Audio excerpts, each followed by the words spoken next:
Ya, shalom semuanya. Selamat sore Bapak Ibu Saudari yang terkasih di dalam nama Tuhan Yesus Kristus. Kami dari Rumah Doa bagi Segala Bangsa di bawah naungan Sinode Aras Gereja di Indonesia membentuk komunitas hidup jadi berkat atau sharing operation. Kita awali dengan ibadah sore hari ini di tempat ini. Kami berharap Bapak Ibu Saudara sekalian bergabung bersama kami selanjutnya. Mari kita mulai ibadah ini.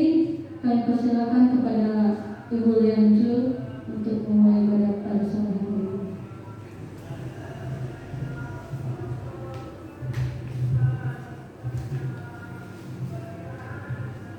Shalom.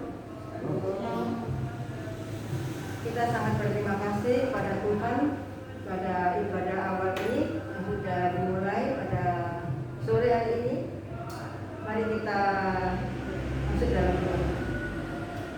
Sungguh kami mengucap syukur, terima kasih ya Bapa pada malam hari ini. Engkau memberkati kami, mengurapi kami. Kami percaya Tuhan saat ini Engkau ada di tengah-tengah kami. Kami mau memuji Engkau Tuhan. Berkati dan urapi kami. Dalam nama Tuhan Yesus kami mengucap syukur. Untuk pujian awal mari kita pujikan Ku Cari Wajah-Mu. Kita patut untuk mencari wajah Tuhan di dalam setiap kehidupan kami. Ku cari wajah-Mu, temukan kasih-Mu. Kau bukan Tuhan yang jauh dariku. Ku panggil nama-Mu, ku dengar jemaatmu.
pertama kami bersyukur, terima kasih hingga pada hari ini kami dalam keadaan baik, semua karena kasih Tuhan.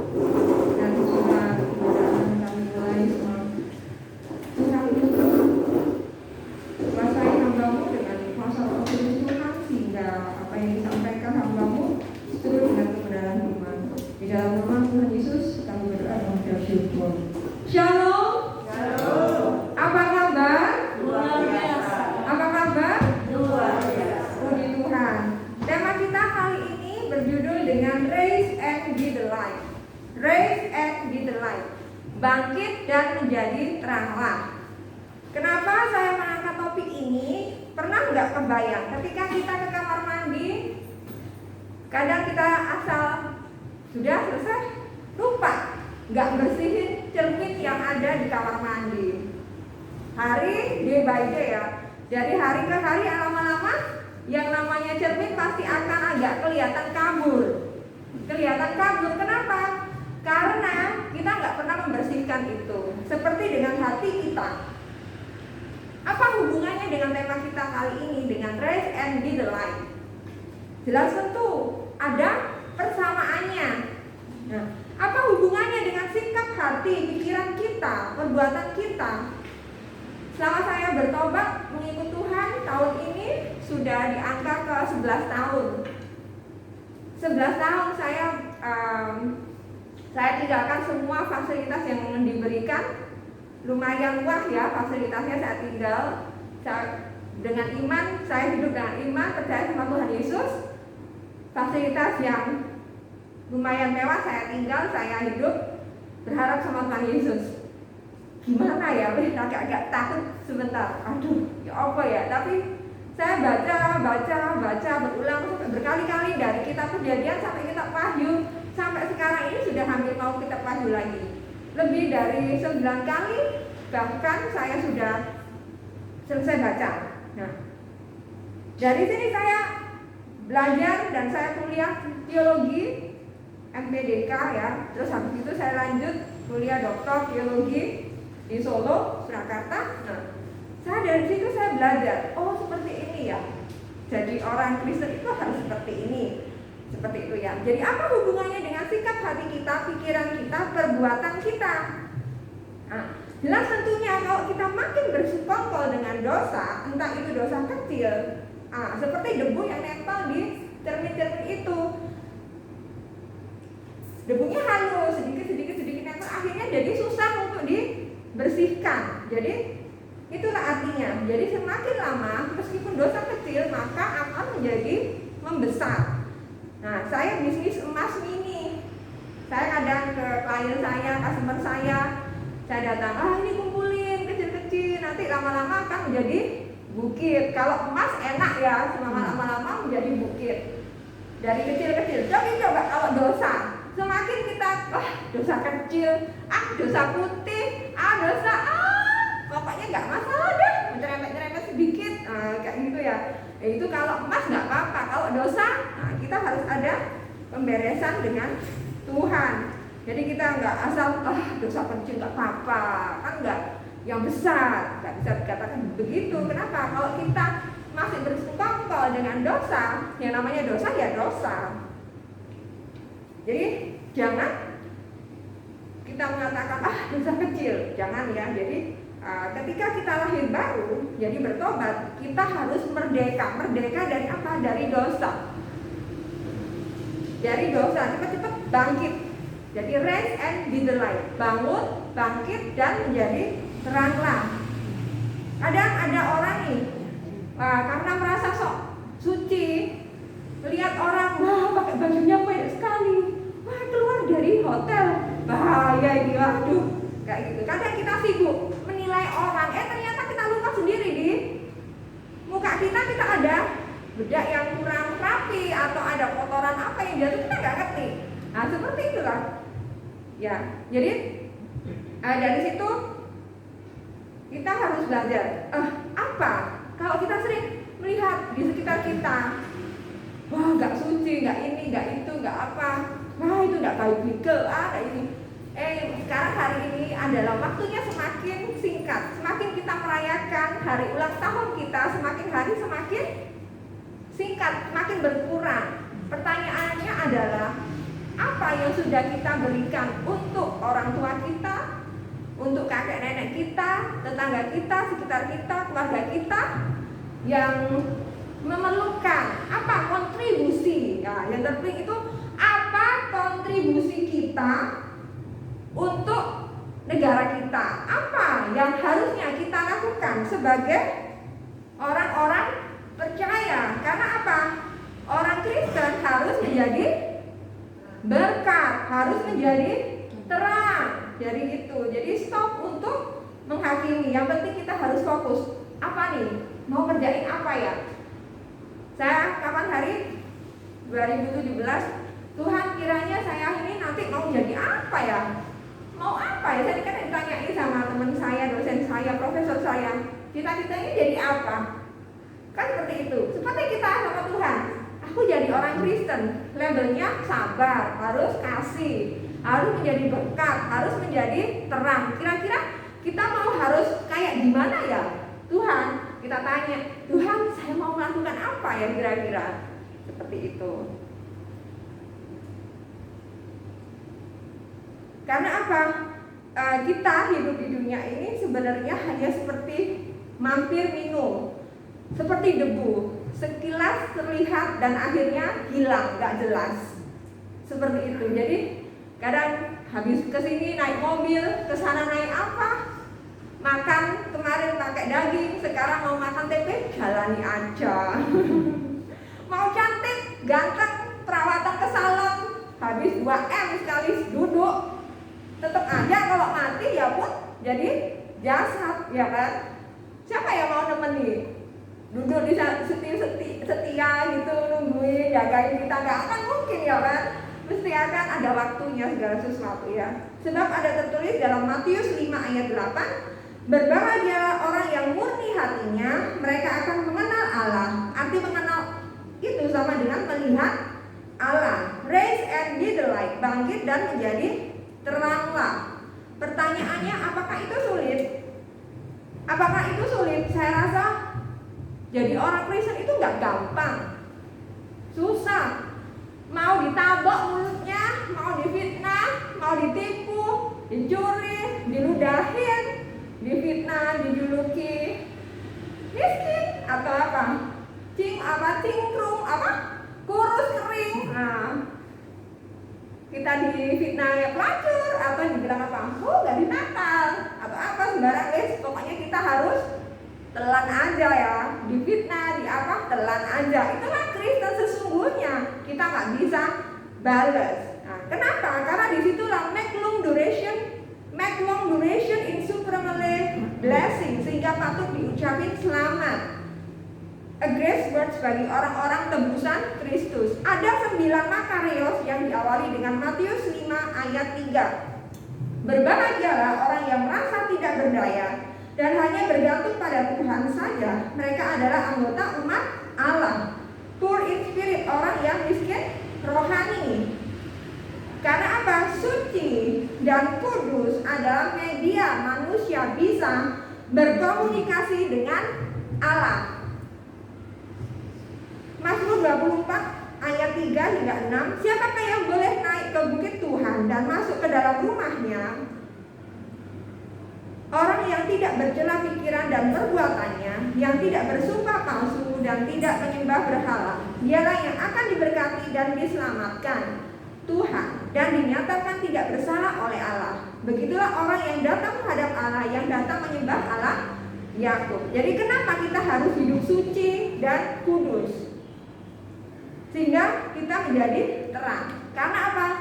Selama saya belajar 11 tahun saya bertobat ikut Tuhan Yesus, itu ternyata jalan ekspres bagi jawaban doa. Enak nggak kalau kita berdoa nggak lama gitu, ternyata dijawab Tuhan gitu ya. Saya pernah, ada saksinya ibu saya pernah. Saya waktu itu Natalan, itu saya masih baru dibaptis ya, masih berapa tahun gitu. Aduh Tuhan, ini besok mau Natal, kira-kira saya mau kasih kado apa sama ayah sama ibu saya? Biasanya dengan fasilitas yang sudah saya belanja kemana-kemana, makan di restoran, saya nggak kerasa. Cuman ini kerasa sekali. Jadi akhirnya Tuhan, saya ini mau ngasih kado apa gitu kan. Tapi Tuhan tuh bilang gini, dari waktu saya doa, nangis saya. Jam 4, saya masih ingat jam 4, kamu cek rekening kamu. Loh, saya cuman gini, jam 4 cek rekening. Luar biasa ya, saya cuma nggak berani banyak omong. Saya nggak mau kalau nggak buktikan sendiri langsung. Oke, saya langsung ajak ibu saya, Bu, ikut yuk aku ke ATM gitu. Saya nggak bilang kalau Tuhan tadi sudah nyuruh saya. Saya langsung berangkat, saya bonceng ibu saya naik kendaraan. Saya cek, saya kaget. Hah? Puji Tuhan, uang saya cair 8 juta loh. Saya bilang, ya ampun Tuhan, nggak sekali 2 kali ini saya jadi takut gitu loh. Ternyata Tuhan itu hidup ya. Percaya nggak? Tuhan itu hidup. Kita doa, kita ngomong, itu Tuhan ngerti. Saya kaget, Bu, percaya nggak? Saya ini mengkor waktu saya cerita ini tadi. Saya cerita pada waktu ibu saya sama ibu saya waktu itu pada hari H itu, ibu saya kaget. Hah? Iya, puji Tuhan. Tadi saya doa, Tuhan, saya ini bentar lagi mau Natal, saya mau kasih kado apa sama orang tua saya. Karena kebiasaan saya manja. Saya suka ngajak orang tua saya belanja, makan-makan. Setelah saya tinggal fasilitas itu, akhirnya saya gimana? Ternyata Tuhan luar biasa. Cek rekeningmu jam 4 sore. Saya cek, ternyata ada, luar biasa, puji Tuhan. Bu, tadi itu loh, aku doa. Terus Tuhan itu bilang, cek jam 4 sore rekening kamu keluar 8 juta. Pendeta saya langsung saya transfer set gitu. Saya kasih bagian berkat gitu loh maksudnya. Saya pikir Tuhan itu hidup ya. Saya telepon sama tante saya yang di Malang. Tante, nggak sekali 2 kali Tuhan itu bikin aku gemetar. Karena apa? Ketika saya berangkat dinas tugas gitu, hujan. Waduh, hujan sih saya ini ya basah semua, udah mepet waktunya gitu. Ternyata Tuhan bilang apa? Gini aja kamu kok sudah ngomel. Itu telinga saya rasanya Tuhan ini nggak bisa dirasani ya, nggak bisa dirasani jelek. Jangan sampai ya. Langsung ampuni saya Tuhan. Nggak lama kemudian hujannya pun reda. Berikutnya kedua saya bilang, waktu berdoa Tuhan bilang, cek rekening kamu. Ternyata puji Tuhan, ternyata itu terjadi. Terus beberapa kali Tuhan bilang sama saya, Bu, seperti ini, apakah aku harus menunggu sampai 1 tahun lagi? Tapi Tuhan katakan itu, aku kok jadi takut. Ternyata pada saat itu juga terbukti. Oh, kok sesuai ya apa yang dikatakan Tuhan.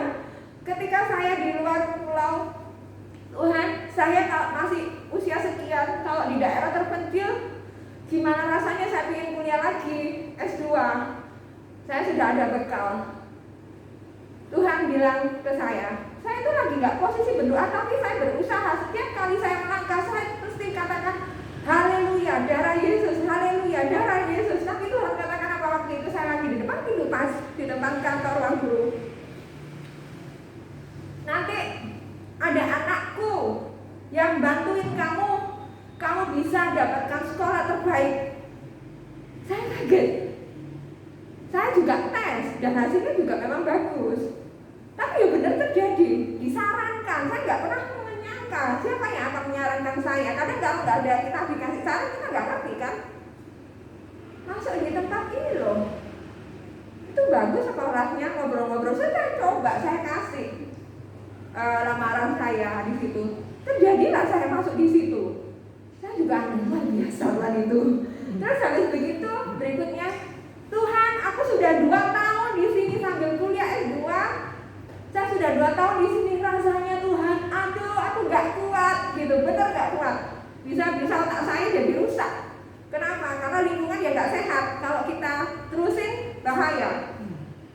Oke, nggak apa-apa. Saya yakin dengan iman saya pasti dapat sekolahan atau dapat tempat baru. Tuhan katakan, kalau kamu keluar dari sini, dia pun harus keluar dari sini. Saya kaget, loh, siapa ini? Saya pikir kaget saya cuma diem, kok Tuhan bilang kayak gitu ya? Tapi ternyata kemudian waktu pesta farewell party, perpisahan, loh, saya kaget, loh, anak ini juga pindah. Loh, ini dalam, oh ya ampun, ternyata ini Tuhan katakan dia harus keluar dari sini.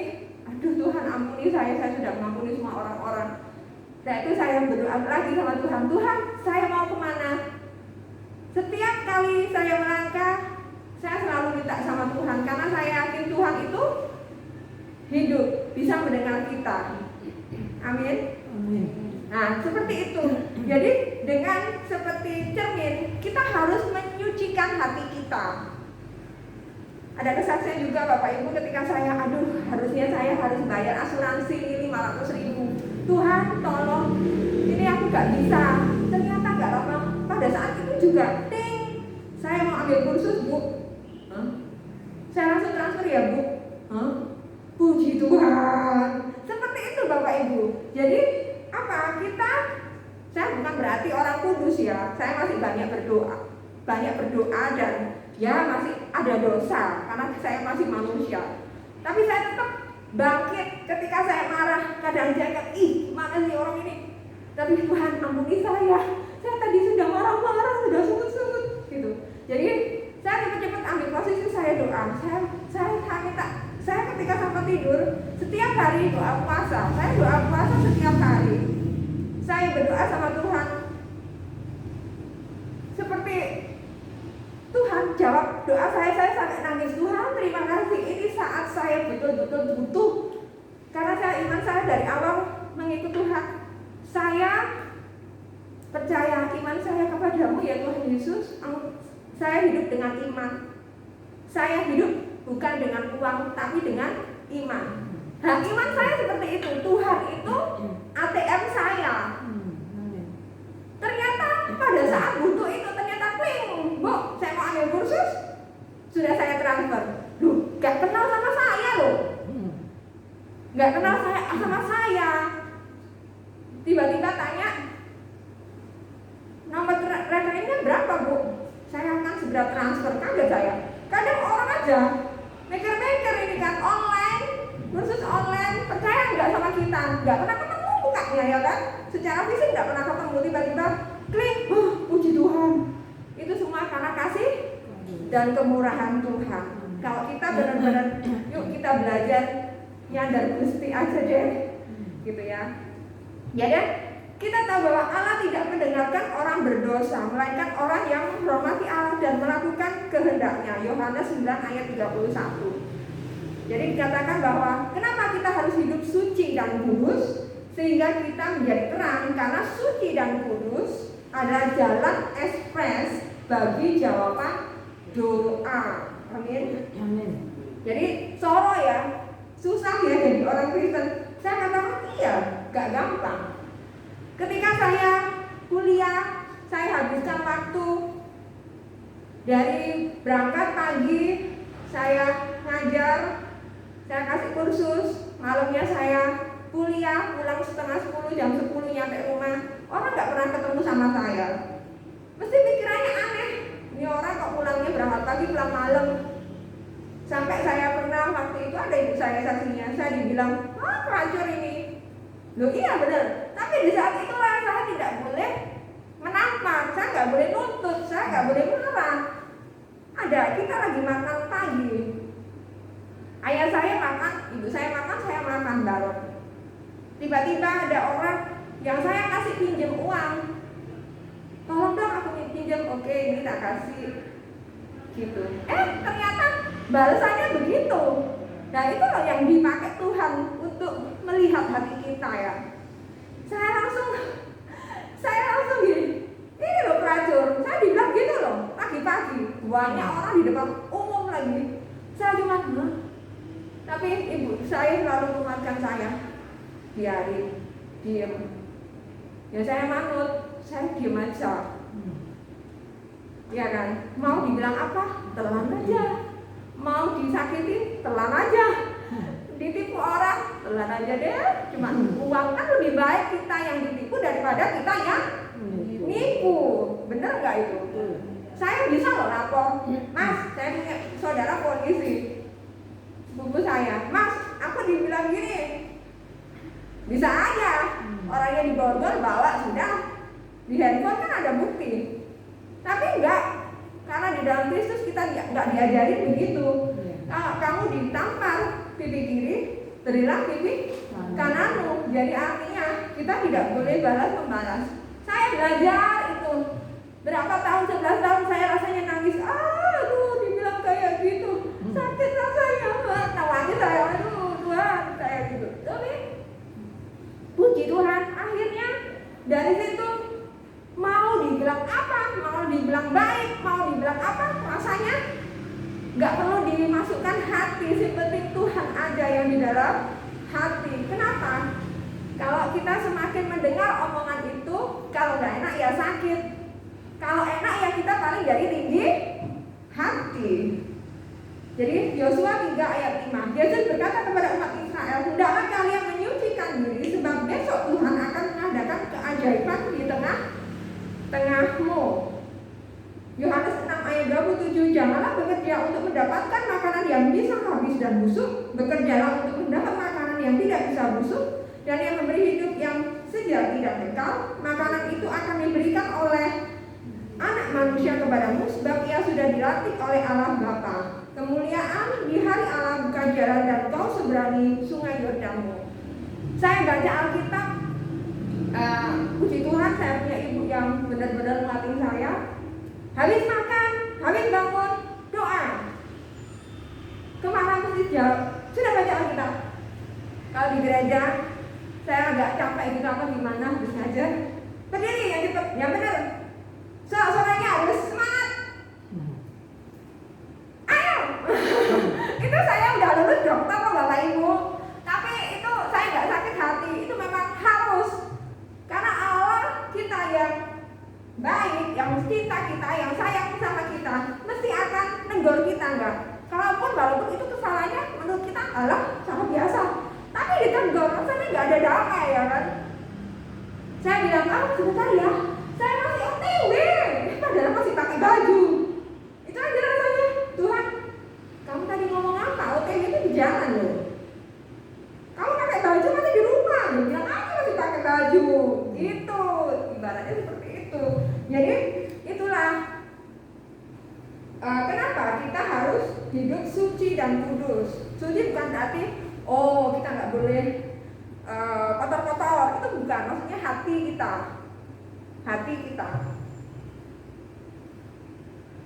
Yosua 3 ayat 7, Tuhan berkata kepada Yosua, mulai hari ini engkau akan kujadikan orang besar hingga seluruh umat Israel menghormatimu dan menyadari bahwa aku mendampingimu seperti aku mendampingi Musa.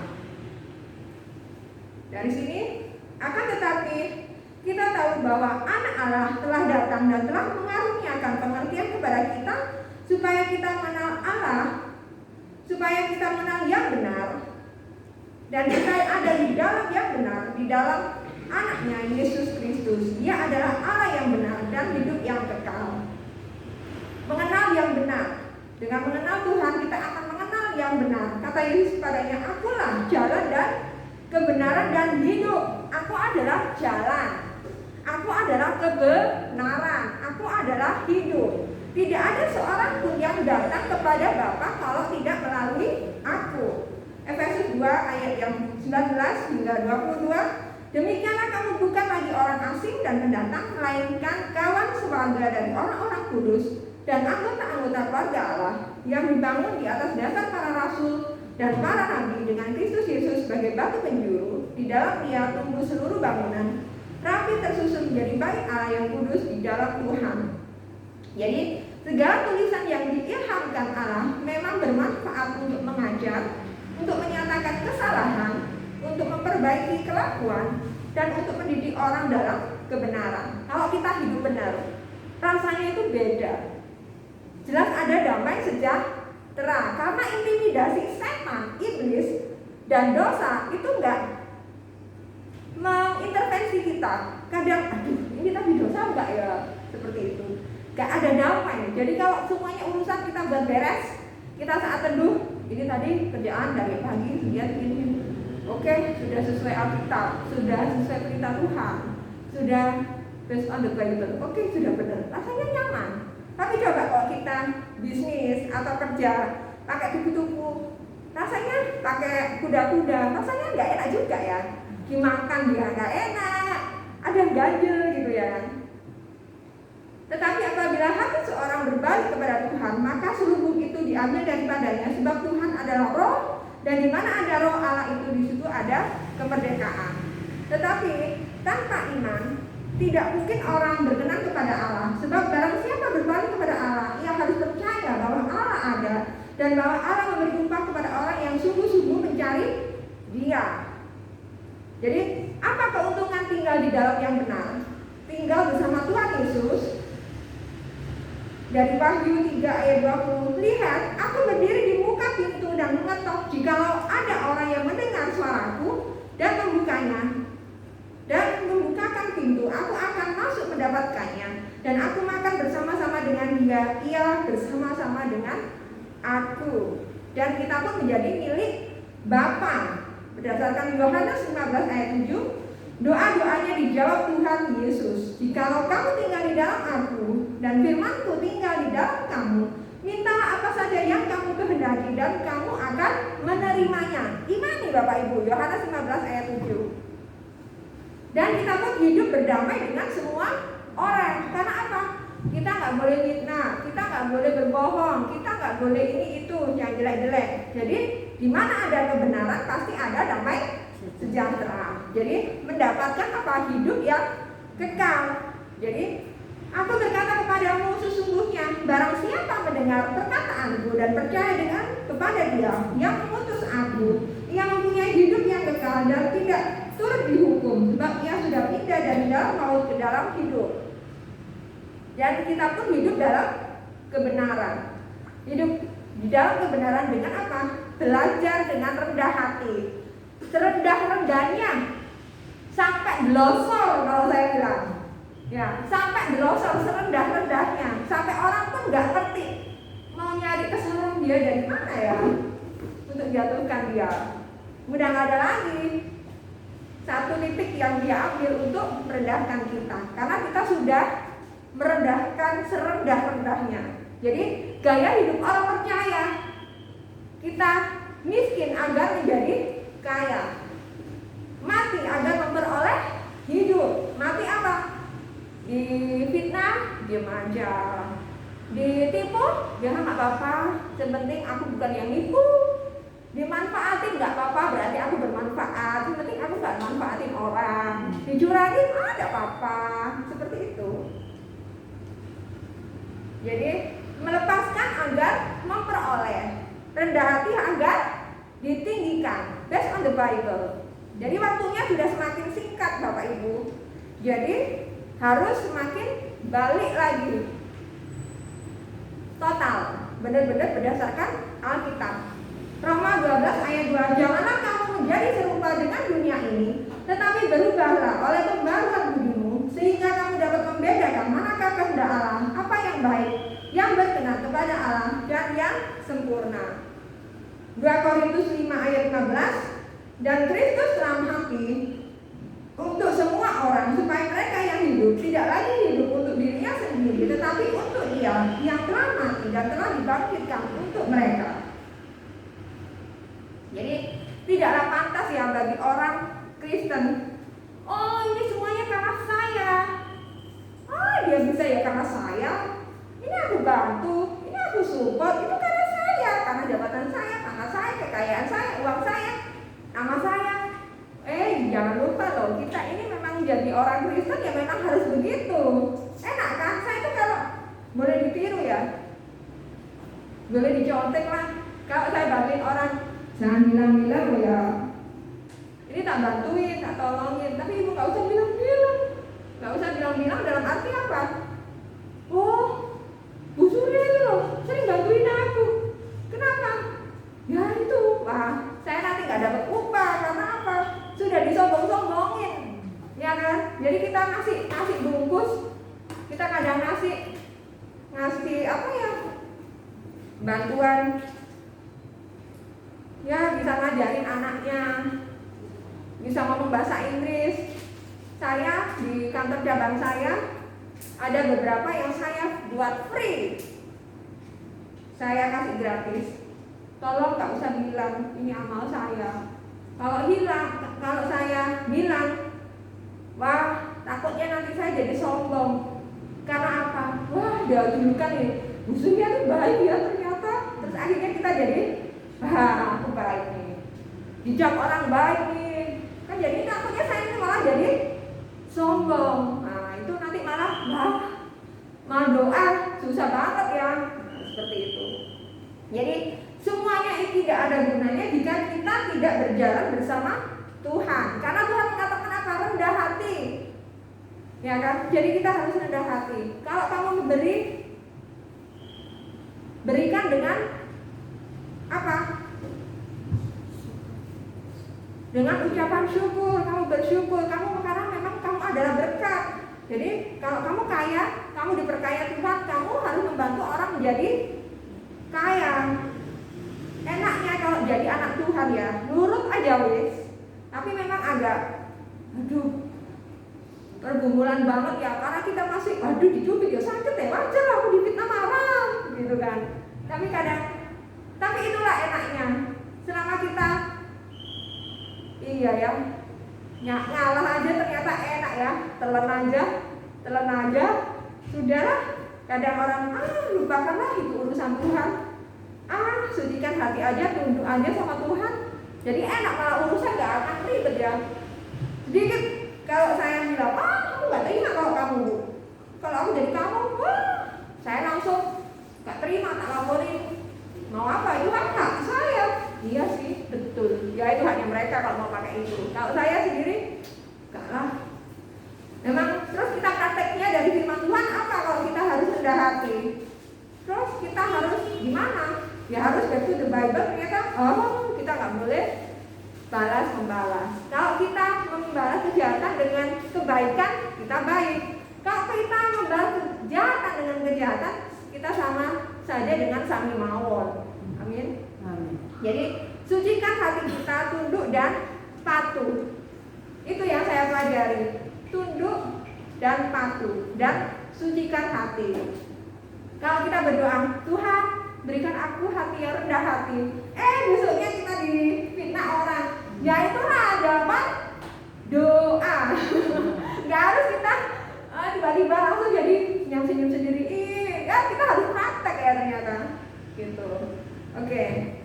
Berkat orang jujur memperkembangkan kota, tetapi mulut orang fasik meruntuhkannya. Maka dari itu, Bapak Ibu, saudara-saudari, kami memiliki visi misi untuk rumah doa bagi segala bangsa, sharing cooperation dengan visi transformasi total, tidak hanya dengan berdoa saja. Ini ada kaitannya dengan metode pengajaran bahasa Inggris saya di kursus yaitu learning by doing. Jadi ketika murid sudah diajarin present tense, sampai berlatih terus sampai 1 bulan, bagaimana present tense digunakan untuk menyatakan kegiatan yang sehari-hari, kebiasaan, adat istiadat, kebenaran umum. Apa contohnya? Harus diaplikasikan. I go to school every day. Bye every morning at 6 a.m. Begitu? Ya, benar. Terus buat lagi. Seperti itu. Jadi apa? Harus dipraktekkan. Ya kan? Ibarat minum obat. Kalau tidak diminum, ya gak akan bereaksi. Bener gak? Kalau firman, kalau hanya dibaca tapi gak melakukan, berarti ya gak bereaksi dalam kehidupan kita.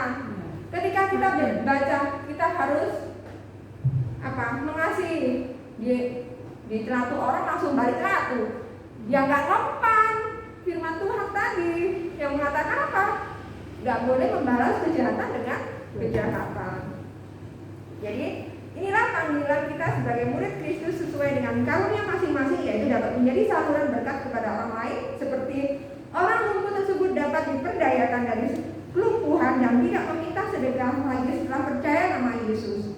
Kisah Para Rasul 3 ayat 16. Jadi saat ini di sekeliling kita banyak kelumpuhan yang terjadi dengan banyaknya pengangguran karena mereka tidak dapat bekerja. Kita dapat memberdayakan mereka dengan skill, pengetahuan atau lainnya, seperti pengetahuan yang kami pelajari dari Pastor John C. Maxwell dalam bukunya tentang leadership. Jadi dari sini tujuan pendirian Rumah Doa bagi Segala Bangsa berdasarkan dari Kisah Para Rasul 3. Pada suatu hari menjelang waktu sembahyang, yaitu pukul 3 petang, naiklah Petrus dan Yohanes ke bait Allah. Di situ ada seorang laki-laki yang lumpuh sejak lahirnya, sehingga ia harus diusung. Tiap-tiap hari orang itu diletakkan dekat pintu gerbang bait Allah yang bernama Gerbang Indah untuk meminta sedekah kepada orang yang masuk ke dalam bait Allah. Ketika orang itu melihat bahwa Petrus dan Yohanes hendak masuk ke bait Allah, ia meminta sedekah. Mereka menatap dia dan Petrus berkata, "Lihatlah kepada kami." Lalu orang itu menatap mereka dengan harapan akan mendapat sesuatu dari mereka. Tetapi Petrus berkata, "Emas dan perak tidak ada padaku, tetapi apa yang kupunyai kuberikan kepadamu demi nama Yesus Kristus, orang Nazaret itu, berjalanlah." Lalu ia memegang tangan kanan orang itu dan membantu dia berdiri. Seketika itu juga kuatlah kaki dan mata kaki orang itu. Ia melonjak berdiri lalu berjalan kian kemari dan mengikuti mereka ke dalam bait Allah, berjalan dan melompat-lompat serta memuji Allah. Seluruh rakyat itu melihat dia berjalan sambil memuji Allah. Lalu mereka mengenal dia sebagai orang yang biasanya duduk meminta sedekah di gerbang indah bait Allah, sehingga mereka takjub dan tercengang tentang apa yang telah terjadi padanya. Inilah panggilan kita sebagai orang-orang atau sebagai pengikut Kristus, ya, sebagai murid Kristus. Demikian, mari kita berdoa. Dari sebelum kita berdoa, saya sampaikan kesimpulan bahwa bekerjalah dengan sungguh-sungguh dan kejarlah makanan yang tidak bisa busuk dan yang memberi hidup sejati dan kekal. Raise and be the light bagi kemuliaan Tuhan kita Yesus Kristus. Amin. Mari kita berdoa. Bapa kami bersyukur, terima kasih hamba-Mu sudah menyampaikan kebenaran firman. Kiranya Tuhan Yesus mengurapi kami semua sehingga kami pun mampu melakukan firman itu, ya Tuhan, sehingga kami layak mendapatkan mahkota kehidupan kami. Tuntun kami selalu dengan kuasa Roh Kudus Tuhan. Di dalam nama Tuhan Yesus Kristus kami berdoa dan mengucap syukur. Haleluya. Amin. Tuhan Yesus berkati.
Baik, terima kasih.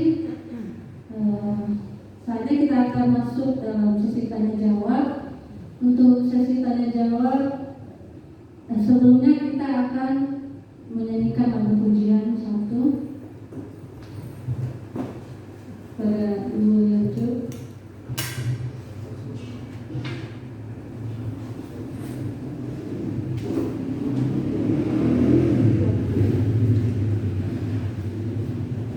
Puji nama Tuhan, kita sudah mendengar paparan daripada hambanya. Dan mari kita sebelum masuk dalam tanya jawab, kita pujikan ada satu sobat kita yang setia. Ada satu sholatku yang setia, tak pernah Dia tinggalkan diriku. Di waktu aku susah, waktu ku sendirian, Dia selalu menemaniku. Ada satu sahabat. Ada satu sahabatku yang setia, tak pernah Dia tinggalkan diriku. Haleluya. Di waktu aku susah, waktu ku sendirian, Dia selalu menemani diriku. Namanya siapa? Namanya Yesus, haleluya. Namanya Yesus, nama Yesus yang menghibur hatiku. Namanya Yesus, namanya Yesus, nama Yesus yang menghibur hatiku. Nama Yesus yang menghibur hatiku. Nama Yesus yang menghibur hatiku. Terima kasih. Baik, kita akan masuk sesi tanya jawab. Untuk sesi tanya jawab, dipersilakan kepada Ibu Suryaningsi dan Bapak Matius untuk maju ke depan.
Shalom. Sebagai tambahan untuk diskusi atau tanya jawab malam hari ini tentang sharing cooperation. Jadi tadi yang dari kisah Rasul Petrus dan pemberdayaan ya. Jadi jemaat mula-mula itu sebagai pemberdayaan, mereka berdoa pertama. Sepanjang semua tahu rumus 3D. Mungkin sudah tahu. Pertama, D, doa. Kemudian yang kedua, siapa tahu? Ya, bisa langsung jawab. Pernah dengar nggak?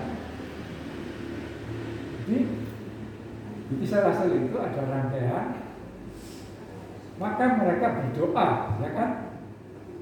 Rasul Petrus dan murid-muridnya, mereka berdoa.